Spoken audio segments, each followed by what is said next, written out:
Puspusan na ang patrabaho ng 73 anyos na si Emerita Velasco ng San Vicente Sur, Iriga City para maitayong muli ang kanyang bahay bago pa man tumama ang bagyong Ulysses.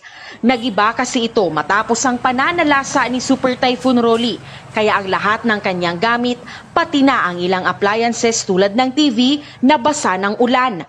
Ipinangutang niya muna ang patrabaho rito, pero nangangamba siya dahil hindi pa man tapos ang ipinapagawang bahay, may banta na naman ang masamang panahon sa probinsya.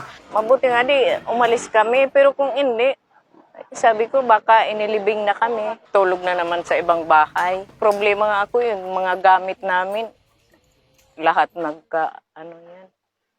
Yung iba nga nakalipad na. Ngayong hapon, isinagawa na ang City Disaster Risk Reduction and Management Council meeting para sa paghahanda sa bagyo.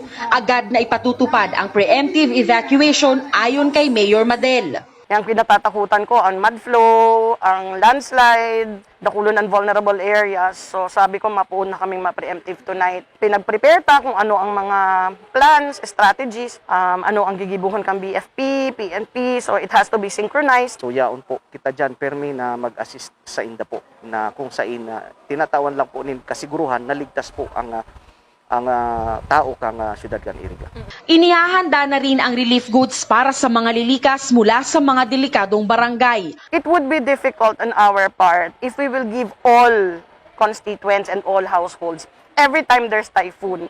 It will exhaust all our resources. And aside from that, tandaan ninda na i-exhaust naman ang resources dahil sa COVID. Pag-unawa ang hinihingi ngayon ng alkalde, lalo pat may mga evacuees pa mula noong Super Typhoon Rolly na hindi pa nakauuwi sa kani-kanilang lugar. Nagpapadara pa rin kita ng support duman sa mga taong ito.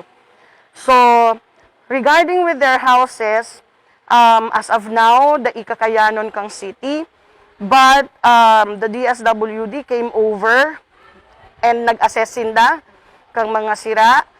And it's the barangay who submitted the names and the families. Hinihintay na lang sa ngayon ang lokal na gobyerno ng Iriga ang tulong na ibibigay ng DSWD para sa mga nasiraan at nawala ng tahanan. Sa muli, ipinagpasalamat ng alkalde ang kooperasyon ng bawat Irigenyo upang mapanatiling zero casualty ang lungsod tuwing may kalamidad.